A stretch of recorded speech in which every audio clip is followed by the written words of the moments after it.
Hello, ladies and gentlemen, and welcome to episode 19 of the FootMarks podcast. I'm your host, Behram Qazi. You can find me at DefMango on Twitter, and with me is Jarrod Kimber. And in this podcast, as you know, we always discuss his work. So Jarrod has written a piece on the best and worst case scenarios for each team going into this ODI World Cup, which is why the title of this podcast reads Agony or Ecstasy. And shout out to CS, who's our teammate. He came up with that. So we'll start off with Afghanistan, right? And this is not some alphabetic sort of thing. You know, we're going to switch teams I don't know randomly. how we ended up with this order, actually. Because it's not alphabetical. And it doesn't actually make a lot of sense. Because at one stage I was like, oh, we're doing it as all the Asian teams first. But we're not even doing that because Netherlands is like in the middle of it. Yep. So somehow between me and Cheyenne, we got confused. And we now have this. And I never changed it. So it's just the order it is. Yeah, you guys are going to feel like it might be alphabetical, but it's not. We're giving you that disclaimer. Anyway, Afghanistan. Now, Jarrod, we've done a few podcasts. We've talked about them. You've always mentioned them as a spoiler team. We all know that their spin bowling attack is high quality, arguably one of the best in the world. And they've got a couple of good batters, you know, Rehmanullah Gurbaz, Ibrahim Zadran. But that's where the buck kind of stops, and they don't really have any formidable paces. I mean, you've got Fazal Haq Farooqi, but he's still learning the ropes. And they didn't win a single game in the 2019 edition, and we have to keep that in mind, right? But they've got a much better team this time, probably or arguably the best they've had in the ODI format. So what would be your best and worst case scenarios for them? I think their best case is winning 3 games. I don't think they have the consistency or the batting to win more than that. Also, their seam bowling is not going to back their spinners up enough, I don't think. As you said, you know, it's not that they don't have seam, but they just don't have, you know, plus seam, I suppose is the best way of putting it. And so I can see them winning 3 games. I can't see they just don't score enough runs. They don't have that kind of consistency they need to be able to do that. So yeah, and then worst case, I think they only beat Netherlands. You know, they might lose to the Netherlands, of course, and maybe beat someone else. I don't think they're going to go home from this World Cup without a win. I think they are going to win a game, but I don't think. I think if everything does fall apart and that maybe the spinners don't take as many wickets as they want them to, then that one win is probably, you know, the low end of where they should be. Yeah, I agree with you definitely when it comes to like the lower end of this spectrum. I think they will definitely win a game, but you know, if everything is working out for them and they are getting their spinners to roll over teams, and if Rashid is having a blinder, as is one of their batters, I actually see them at 4 wins because I can see them defeat New Zealand, or not New Zealand, Sri Lanka, Bangladesh, and the Netherlands, and maybe one more team, maybe Pakistan, because they don't have Naseem Shah to bail them out this time with the bat. But maybe even New Zealand. I do think that at their best, they might get 4 wins, but yeah, I think that's the best they could possibly be. But I think they'll get Netherlands win. I think everything else is. I think Pakistan, New Zealand, even South Africa are all on the table as teams that they could potentially beat. Right? Yeah. I just don't think they will beat all of them. Fair enough. So chances are, let's say they beat New Zealand, I still think they probably lose to Sri Lanka or Bangladesh. That's why I can't get above that 3 wins, just because I just don't think they have that consistency within their side. Right. Now, let's move on to Bangladesh, of course. A very, very sturdy unit. Again, arguably one of the best units they've ever had, especially coming into a World Cup, right? And Bangladesh have been perennial underachievers. They weren't, you know, progressing as quickly as, let's say, Afghanistan, maybe with respect to like individual players. But they have gotten better consistently, and they've got some experience in the side. Tamim is back from injury. Shakib is world-class. Mushafiqur is still around. I would say Mustafizur Rahman also. Fiz is quite an experienced bowler now. And you've got some good youth in Shanto, the man that we love to talk about always. Tawheed Ridoy. We've discussed him as well. Taskeen has really, you know, upped his game. Mehdi can be a handful. They've got these players. But for some reason, it just falls apart for Bangladesh time after again. And, you know, you mentioned they don't take very many wickets. And sometimes batting can be an issue. Scoring rate can be an issue. They're always playing catch-up. And when they're playing catch-up, they'll end up with scores like 260 odd. And more often than not, they won't be able to defend those, right? Yeah, I think that those kinds of totals, they're very good at defending in the home conditions, where their bowlers are very hard to get away. Whereas when they travel to these tournaments, more likely than not, this is going to be a batting-dominated tournament. And I just don't see how they're going to be able to keep the other teams from scoring. And as you said, they're not a wicket-taking team. I actually like their overall composition. I'd like to have seen Shanto and Ridoy maybe have been at this kind of level for a little bit longer, rather than, I mean, they're still learning their trade is the wrong way of putting it, but they've only had short periods where they've been very good at international cricket, when you're talking about two key batting positions. I think that's a problem that I have there. So I've got them at 4 wins as their best case. I think what you would want emotionally as a Bangladesh fan, for at one stage for someone to go, oh, they're an outside chance of getting a semi-final spot here. If they get to 4 wins, they're not going to get in the semi-finals, but they won't be that far away. I think that's their best case as I currently see them, just because I don't think they could take enough wickets or score enough runs. Yeah, I think I would concur with that. They, at worst, would win 1 game, but probably won't go to 5 wins at best, even for me. And I've got them losing 1 game in their worst case, basically. Winning 1 game, not losing 1 game. That would be fantastic if they only lost. Based on the fact that in their worst case situation, I don't see how they beat Afghanistan. Right? So we know that they should still beat the Netherlands just because of the kind of team that they are. But in their worst case scenario, Afghanistan can easily roll them. So their range is a little bit bigger, right? And you could almost push it to 5 games, right? You can almost say to them, they might be the sort of team that ends up with 5 games on a bad net run rate. I just don't think they're quite at that level. Yeah, I'd be really keen to see how Liton Das fares, because I've been really impressed. He's, fared well in previous ICC tournaments. He was really good in Australia in that T20 World Cup. He's someone who is injecting that impetus in Bangladesh's batting lineup. And that's what they need, right? They need to up those scoring rates. So let's see. And Hridoy is another case of the same sort of mold of player. But let's come to Sri Lanka. Now, Sri Lanka have a very, very interesting young team. They made the Asia Cup final recently, but you could argue that's routine for them because India and Pakistan never play the Asia Cup final. But they're absolutely plagued with injuries. And not just like to regular squad players. Chamira is out. More importantly, Hasaranga is out, who is their MVP. And Theekshana also pulled his hamstring. They're all very, very key to their bowling plans. I mean, they will have replacements like Willalage or Willalage, however it is pronounced. He's been really good, bowled brilliantly, and also batted brilliantly versus India in the Asia Cup. And they also were coming off 13 consecutive ODI wins in ODI cricket. And that's the next best since early 2000s Australia, which were at 21. So that says something. But Slightly then also different opposition. Exactly. The opposition wasn't strong enough, weaker opposition. And we were even talking about in a previous podcast, they've got guys like Pathirana coming in and they've got some really good seamers. But will that bowling be able to save their not so high quality batting order? That's the question, right, with Sri Lanka? Yeah, I think I had them as 4 wins for the best case, and then I upped it to 5. Hasaranga was injured at that stage. I still thought Hasaranga would come back. It's now looking very unlikely that we'll see him in the World Cup at all, unless he does a Jofra Archer and sticks around and comes in for the back half. Maybe I should go back to 4 with that. I could see them winning 5 games, but not making the semi-final. So I think Pakistan and New Zealand both won 5 games in the last tournament. Yes. And I've seen before that Sri Lanka have won games in tournaments, but not always had a very good net run rate. And I think I'm right in saying that. And so I don't know if that's different now, but I just think that even if they win 5 games, I can't see them squeezing into a semi-final. I think another team will be better who will have won the 5 games overall. And then the worst case, I've got them as two wins. With them, Netherlands is obviously, again, going to be one of those wins, most probably, from that point of view. But the other win, I would say, we could all fall apart for Sri Lanka because of Hasaranga, maybe Theekshana, Chamira. They pick up one more injury now and they're in all sorts of trouble. If it did fall apart the way that they're going at the moment, I could actually see them just pulling off 1 win, and it might be a good win. It might be South Africa or something like that. But if you go through the recent T20 World Cups, they've really only beaten the teams that they're better than. As they are currently constructed, they are slightly better than Afghanistan. And they are maybe fractionally better than Bangladesh as well, right? I'm talking about with the injuries. Full strength, I think maybe they have those teams a bit more covered. But as we know who's going to be playing, and because of that, I'm not sure I feel all that confident that they're going to beat those 2 teams, right?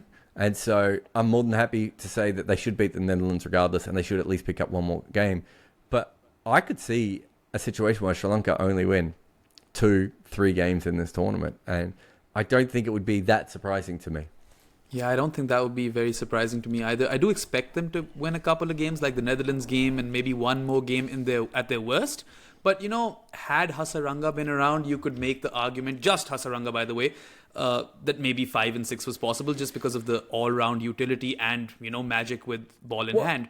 The six is interesting because I think in order for them to win 5 games, they're going to have to essentially bowl out 6 teams. Probably, yeah. Because one of those games, they'll bowl them out, but they may still not make the runs, right? Mm-hmm.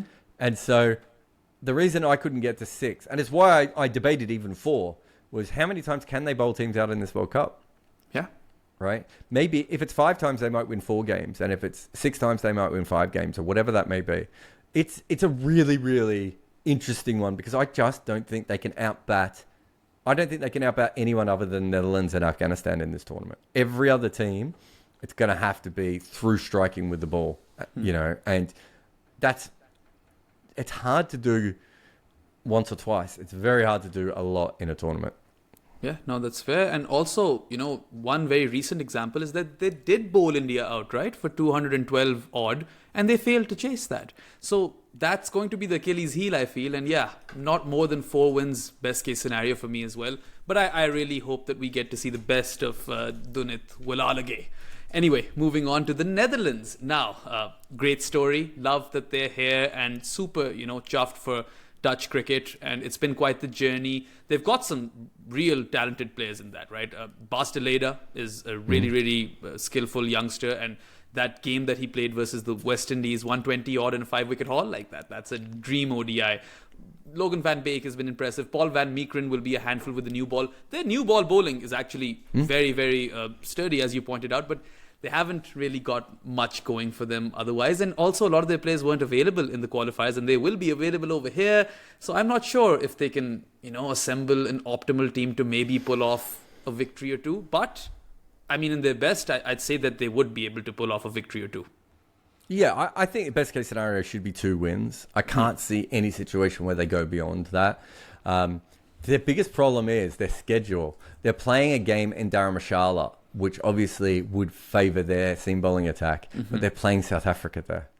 If they pick up Bangladesh there or Afghanistan or Sri Lanka, not that those teams don't have some seam bowling options that could exploit those conditions as well, but that is where the Netherlands really want to play one of those kinds of teams. They want to play a team that is not particularly set up for those conditions. They might be confident playing South Africa. They beat them recently in an ICC event. I think it's early in the tournament though. It's the feeder team, right? Roloff and Colin Ackerman and all those guys. But you want to play South Africa around the 8th or 9th game when they're starting to worry about themselves getting into the semi-finals. You don't want to play them in the 3rd game when they're rolling, right? Yeah. So, yeah, look, I can see them still winning a couple of games. I think because they have such a potent seam bowling attack, that if they can get the ball to swing around a little bit, if Van Meekeren, can come back in the middle and take some wickets, they can be in a situation where they can have a pretty decent side, 150 for 5. And once you get a team like that under that pressure, you don't know what's going to happen afterwards. They have definitely a chance against Bangladesh and Afghanistan. My problem with Afghanistan would be that Afghanistan's just so good at taking wickets with their spinners.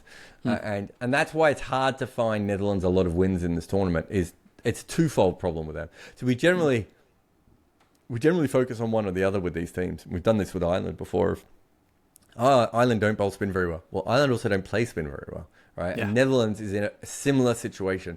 Their middle order should play spin better than it does, but we've seen them struggle against spin in major tournaments before. So we have to worry about that. And then, I don't even know who their frontline spinner is going to be.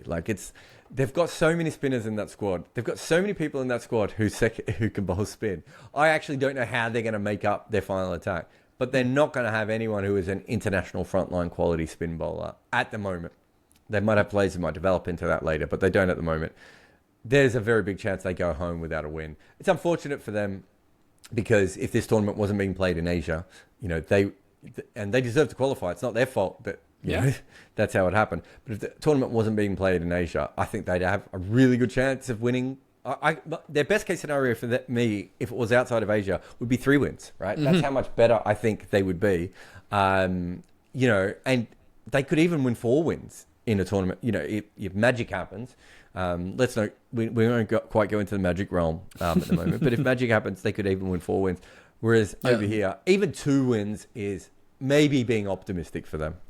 Yeah, in the magic realm, the Flying Dutchman would come and save them, right? But I mean, it's interesting, of course. Everyone, I guess, would have 0 wins as worst case. But I really hope that the Netherlands do pull off a victory or 2, because it's going to make for a good story. And I mean, it's going to create a solid case for more cricket for associate nations, right? As they've already kind of achieved, I would say. But of course, that's going to fall on deaf ears, probably. Moving forward to Pakistan. Shit has hit the fan officially in Pakistan cricket over the last month. Is that your best case scenario? Shit has hit the fan, or your worst? That's my current case scenario. I'll get to the best and worst. But basically, we were talking about Pakistan as a really stable unit. And now all of a sudden, it's chaos everywhere. They've lost Naseem Shah to injury. You could argue that they themselves caused that. And then also they received an absolute pounding at the hands of India in the Asia Cup, which is always big with Pakistan, as far as morale is concerned. And, sure, people will make the argument that Pakistan thrives under chaos and they come back as cornered tigers when they have their backs against the wall. But, that might be wishful thinking. And I think a lot of the onus will probably fall on Pakistan's batting because, like you mentioned in your work, even at best, they are at par or, generally more conservative than other teams when it comes to striking, the ball and scoring rates and whatnot. But, they still got a decent bowling attack. They still lack incisive spinners, though. And that might be an issue for Pakistan. So what do you have for Babar's men? I think best case scenario is the final. I know it's weird to say best case scenario is the final because you're like, well, if you get there, it's a coin toss and you might win it. But I just don't see them in the same realm as the other 3 teams that I think can make the final. I think the worst case scenario for them is 4 wins. There's too much talent and there's too much consistent batting talent for them not to win games, I think. But everything you just said is essentially where I fall on it. The one thing I like is I like the consistent batting with seam options who take wickets. I like that those 2 combinations. And we've seen it work for Pakistan before, right? They almost made the 2019 final. Yeah. They made the semi-finals and then the finals of the last 2 T20 World Cups with a similar kind of method. I know different format, but similar kind of method. Naseem Shah not being there obviously is a bit of a dick punch. I think if they had one spinner who I felt could take regular wickets in the middle overs, I would have them in with the other 4 teams. Now the other 3 teams at the top, right? But I just can't get them there. Yeah, no, I think that's a fair assessment. And particularly, I think Fakhr needs to come back in form. That's very, very important for Pakistan because if you look at the last 6 years, the top 3 has been getting runs consistently. And that's very unlike Pakistan cricket teams of the past because they're very, very used to being 30 odd for 4. And it's the middle order that's saving them. But yeah, I guess the batters will have to compensate. And like you said, middle over wickets, Shadab Khan needs to bring out his best. And he's been under fire. He's quality. Not saying that he's not, but he will have a big role to play for Pakistan if they are to do well. Anyway, moving forward to India. Just before we go, do you think there's any chance that Pakistan would only win 3 games? Yes, I think there's every chance that Pakistan would win only 3 games. What did you have them for worst case? Worst case would be 3 wins because if, things go bad, they'll crash and burn. Trust me, they will. That's I just thought that they could make 280 to 300 so regularly that... And there are teams in this tournament who can't do that they had the ability to do that. But yeah, I wasn't sure. I mean, predicting anything is impossible. But predicting Pakistan is not particularly, a great way of going about it. But yeah, I was a bit confused about what their worst case could be. Yeah, predict Pakistan's performance at your own peril. But yeah, I'm going to just say best case is also final for me because I want to bring in some juju over there. And if that can help them win the goddamn thing, then so be it. But yeah, I think the 3 wins is also very likely. They could crash and burn. And also, I don't have them favourites versus England, Australia and India. Now, those games versus New Zealand and South Africa, I think that might decide their tournament. It's a very good point. And I think that's where I think, well, we'll get to New Zealand later, but I don't rate New Zealand particularly high. Ish Sodhi's 6-wicket haul notwithstanding. And so I think in my head, I was like, I think they're going to win that game. I think they should beat Sri Lanka, and I think they should beat the lesser side. So I find it hard for them to not win 4 games all the way through. But because it's Pakistan, who the hell knows? Yeah, who the hell knows, really? But let's come to India, of course, tournament hosts. And here's the interesting thing, right? We all know that India's team over the last decade or so, or even further back, maybe a decade and a half, has been absolute quality. They've got tons of talent coming through, and Indian batters have known to be the best in the world, all of that stuff. But they don't have an ICC trophy since 2013. But that said, playing at home, they're so good at home. I think in the last however many years, only Australia's beaten them in ODI series at home. And then they're in super form, not just regular kind of form. Like every single one of their batters has runs behind them. And their bowling attack looks really, really good as well. They're all fit, more importantly, in firing, getting heaps of wickets, not just like a regular amount, absolute heaps of wickets. Even though Rishabh Pant isn't there, it doesn't seem like it's much of a miss and it will hurt them. And, you know, players like Hardik Pandya, Ravi Jadeja, they'll make most 11s in the world. That's the kind of balance that they provide. And Pandya 3.0 is a different beast altogether. He's getting the ball to wobble as well, as you mentioned in one of our other podcasts. And, you know, I look at India and I think that, and that's what you mentioned as well. We all know that they're great. They're going to play really, really good cricket. But when the pressure comes knocking at the door, do they get defensive? Do they buckle? Because we've seen that in the past. Yeah, I think this is not a good tournament to go defensive because I think Australia are definitely going to attack. We know South Africa are going to play in their method. Pakistan will attack with the ball at times, maybe not so much with the bat. New Zealand are probably going to have to attack up front as well because if they don't take early wickets, I don't think they can do anything. India don't want to be in a situation where they kind of allow that to fall away. So, yeah, I think it's really interesting. I mean, the biggest question is, what's their weakness? Like, what don't they do? Right? And I don't know if there's an answer to that. Whereas I think with with England, you could certainly say death bowling is not ideal, right? And maybe they won't take enough wickets in the middle. And with Australia, you might say a lot of these players haven't played a lot of one-day cricket. They're not used to the roles, etc., etc. I just don't really see how that is a situation for India. They, unless the pressure gets to them, or the one thing I would say, best case, worst case, I'm assuming there's not going to be any massive form fluctuations, right?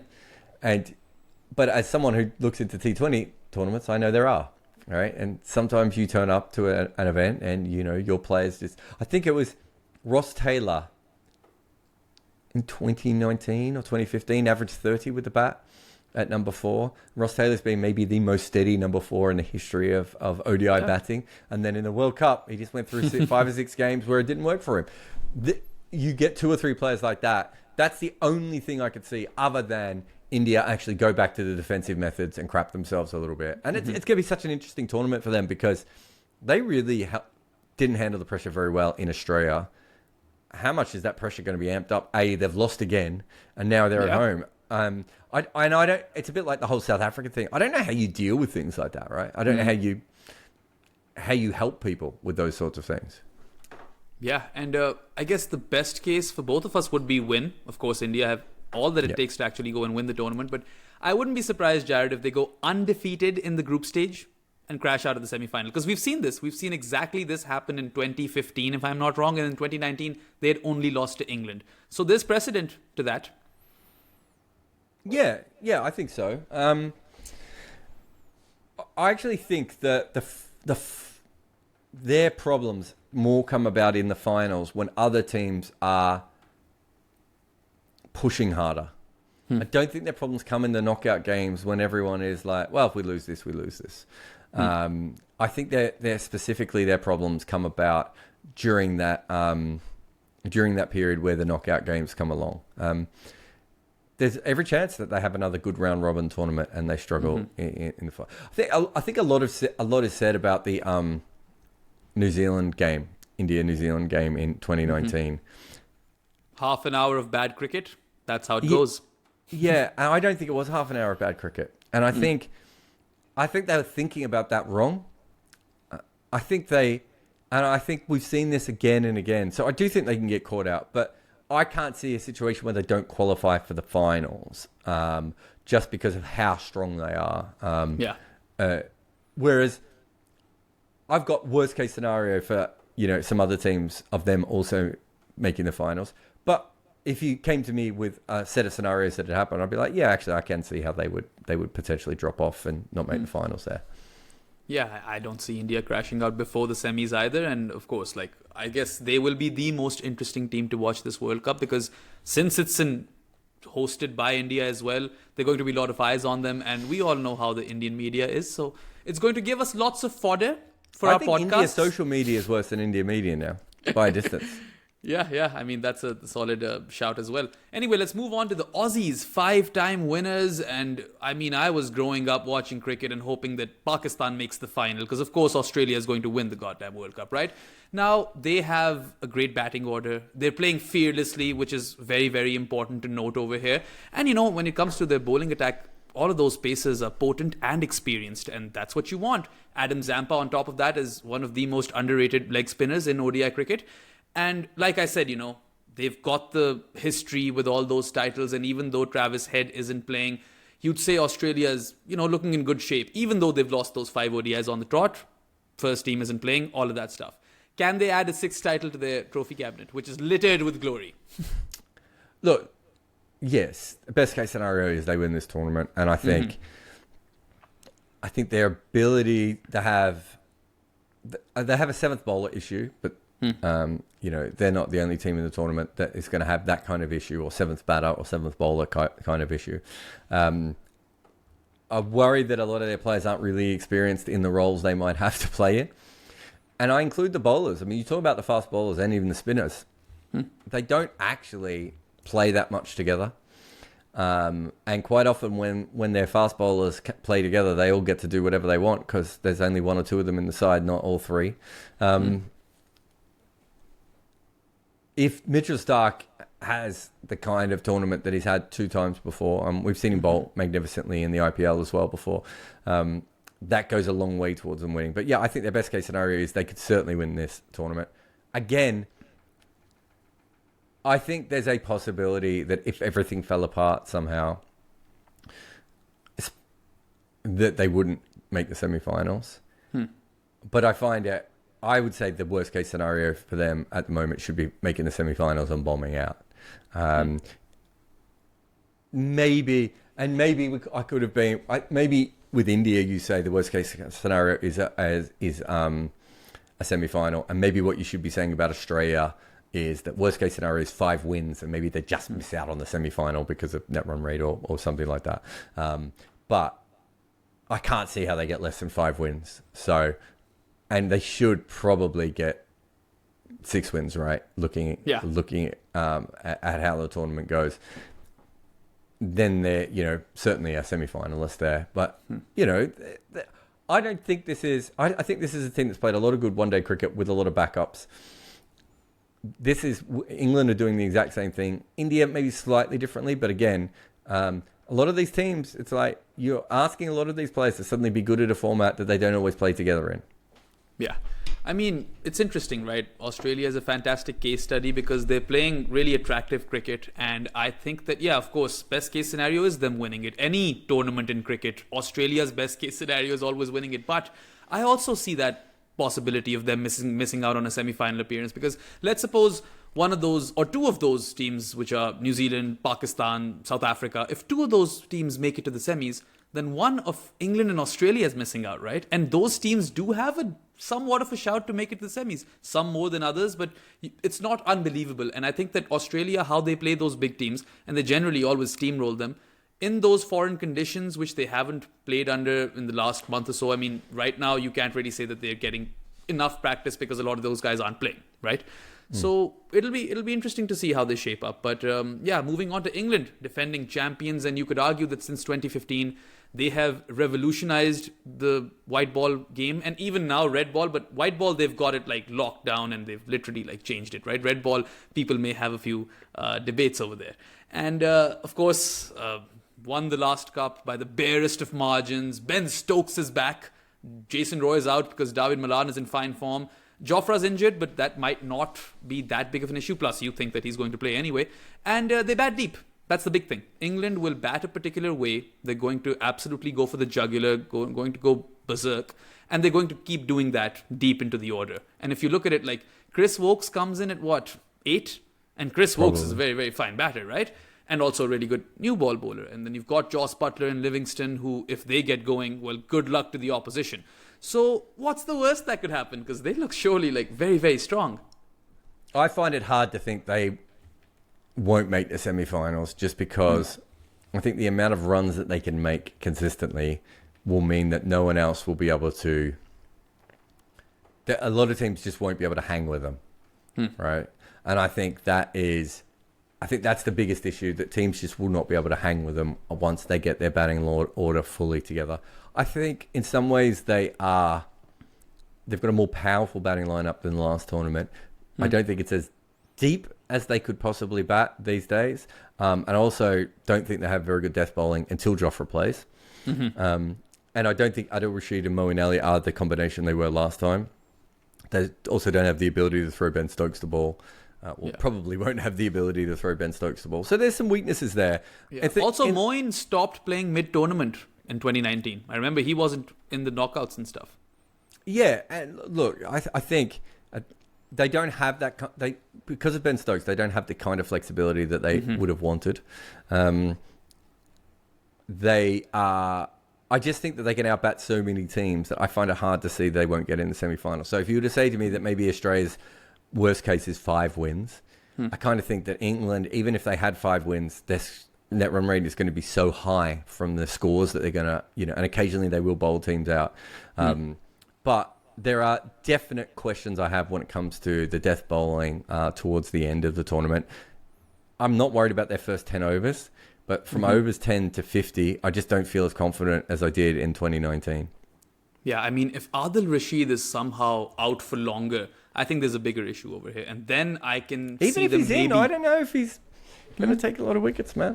Yeah, I mean, let's see. I'm not sure. I mean, conventional wisdom would suggest that England's worst case is a semi-final exit and best case is a win. But I don't know. The same thing that I said for Australia. If 2 of Pakistan, New Zealand and South Africa qualify for the semis, then you've got one of England and Australia realistically missing out. Now, who would that be? I just can't see how those 2 of those 3 teams are going to qualify. I mean, I know, we've done Pakistan already, but, we'll do South Africa and New Zealand in a moment. But that's why I'm so bullish on the 3 teams. Australia's the only one where I think Australia can win the tournament, but I also think maybe their range is a bit further, whereas with India and England, I feel a little bit more comfortable, saying that they shouldn't slip out of the semi-finals. But I would not be shocked. I'd be shocked if the other teams won more games than India, Australia, and England at a better run rate. Yeah, won the same amount of games at a better run rate. So they're going to have to win more games, and I don't know if any of those teams are set up to win more games. If you look at South Africa over the last couple of tournaments, I think they're maybe... let's come to South Africa. Let's do South Africa before I just go ahead into a South Africa. Just some parting words on England. I think even if they, like you mentioned, even if they shit the bed, they might just have that net run rate that would save them. And they are favourites as well for this tournament. But yeah, South Africa. Now, very, very interesting team. I think out of all the teams that we've looked at, and also because I've spent some time with CS and have been reading his work, South Africa might just be my favourite case study. Because on paper, they've got a pretty solid team, right? Temba has an average of 50-something, 57 maybe in ODI cricket. With him is Quinton de Kock, of course, all that experience. Rassie van der Dusen, one of the most underrated batters in ODI cricket, is at number 3. And that middle order is as ferocious as it gets, right? Markram, Klaasen, David Miller. Sure, they don't have like a deep batting order, but Marco Janssen has been getting runs at number 7, and all of their bowlers are very, very potent. Ngidi and Rabada will be very good. And then Maharaj and Shamsi is a partnership that I'm very much looking forward to watch, right? So I feel like they could surprise a few people over here.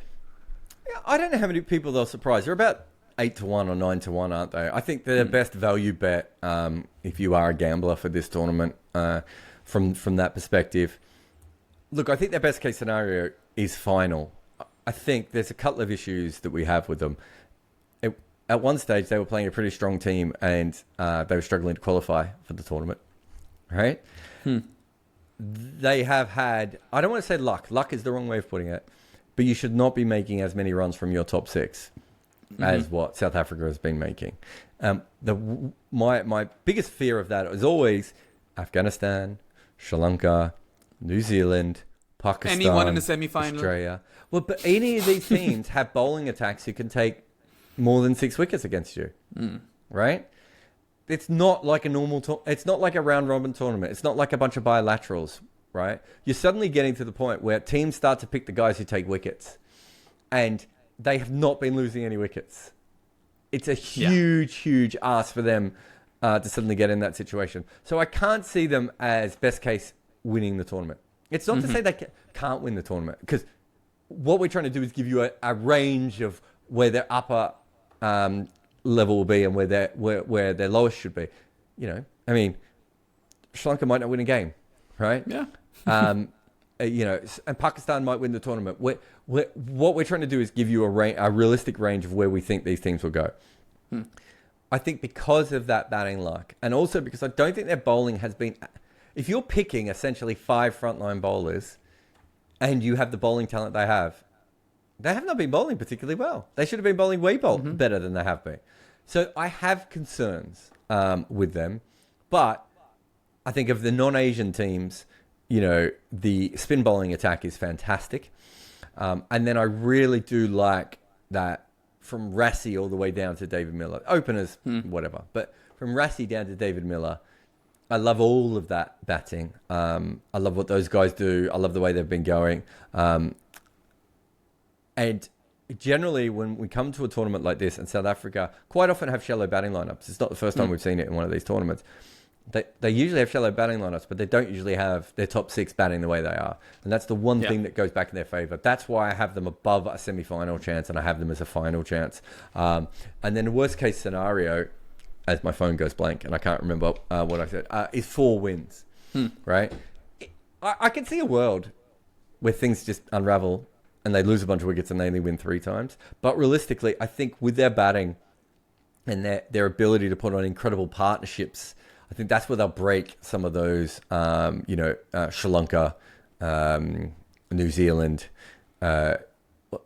New Zealand, even England. They could really break some of those teams in those middle overs, because if you don't get them out, they're going to get set at the death. And for whatever reason, none of them ever go out at the death. And suddenly, you know, they make an absolute ton of runs. Yeah, and both of those guys, Klaasen and Miller, they average over 40 and strike over 100, and that's an extremely valuable skill set to have. I think Cheyenne from our team pointed that out, so shout out to Cheyenne. But yeah, I mean, I am really, really excited to watch them play. And for their best case, I would just say semi-final, because I'm not going to go against history all of a sudden, you know, so I'm going to keep it to that. But you don't think it would be nice if they lost in a final, just to mix it up a little bit?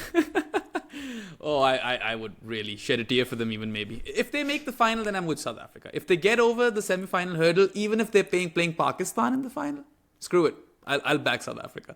Anyway, moving on. It's so unlikely to happen that you can make that call knowing that you'll never have to worry about it. Absolutely, you've got me. But New Zealand is our final team of the day, and it's an outfit that is routinely punched above their weight. Every time we come into a tournament, we're not particularly talking about them. But, you know, they surprise us every time. And not just surprise us, but over the last couple of tournaments or few tournaments, they've done exceedingly well. They've even won the World Test Championship, right? They were the first team to win it ever. And Kane Williamson is back, but again, we don't know how good he is in terms of fitness. Trent Bolt coming back is actually a bigger plus for New Zealand, I'd say, especially with the new ball. And then, you know, you've got players in Devon Conway, Daryl Mitchell, Glenn Phillips. They've all done really well, you know. They're all plus players, I would say. But then again, Lockie is out of form, and a couple of other players, like you mentioned, Bracewell is out in an earlier podcast. They do have issues, they do have holes, and Matt Henry and Trent Bolt might be ending, like, they might have to do a lot more than they would have had some of those issues not been existed. So yeah, I mean, New Zealand, I know that you don't rate them much, so I'm just going to say, where do you have them? I have them as a semi-finalist as their best case scenario, and I have them as 4 wins. So I don't have them with a huge range.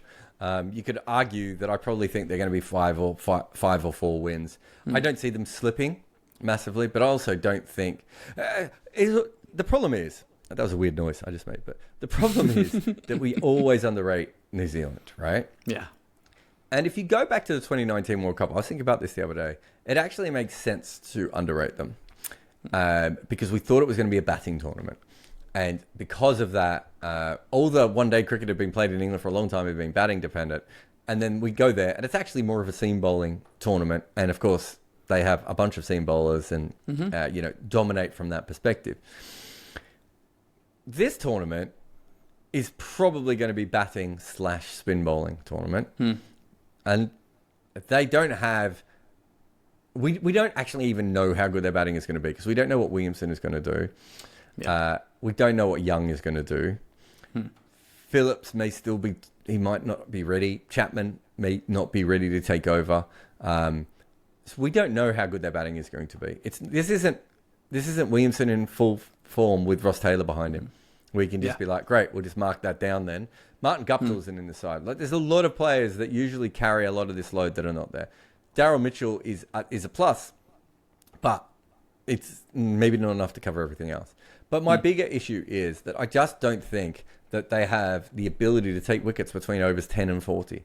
Santner doesn't do it anymore. I don't think they can afford to play Sodhi because I think they're going to have to go in with an extra batter. And Lockie Ferguson isn't bowling very well. So you suddenly have a situation where last tournament they had the ability to, use some wrist spin. Santner was still taking a lot of wickets in the middle overs at that point as well. And then Lockie Ferguson would come in and bowl bounces at your head. And they also could bowl Jimmy Neesham and wobble the ball around a little bit, right? Almost all of that is no longer working. Yeah. So I don't want to be in a situation where we're underrating New Zealand again, but I think we have to be honest and look at their team overall at the moment and say it doesn't work. There are some pluses, I will say, which is if you go back, they made the final of the T20 tournament in Asia. Yes. But I do think Ish Sodhi is a much better bowler in T20 cricket than he is in one-day cricket. Also, Dew was a factor in that tournament, and they got the good end of the stick and stuff. Exactly. But either way, we've seen them be successful. This just does not look like as good of a team that is set up in the same way. So I wrestled with even having them as a semi-finalist, right? But I do think that their range is probably 5 to 4 wins. So they're either just in the semi-final or just out the semi-final. I don't think they'll have a tournament where they'll slip back like we've seen from West Indies or Sri Lanka or some of those other sides who've really struggled. But I also don't see a way where they comfortably get into the semi-finals. Yeah, no, I don't see that either. Plus, if Kane wasn't injured and he was in form and stuff like that, I would have probably had them higher. But yeah, I mean, just having them as semi-finalists as best case, just because, I don't want to underrate them. I still do believe that maybe they can pull off some magic. Who knows? Maybe Ish Sodhi has the tournament of his life, right?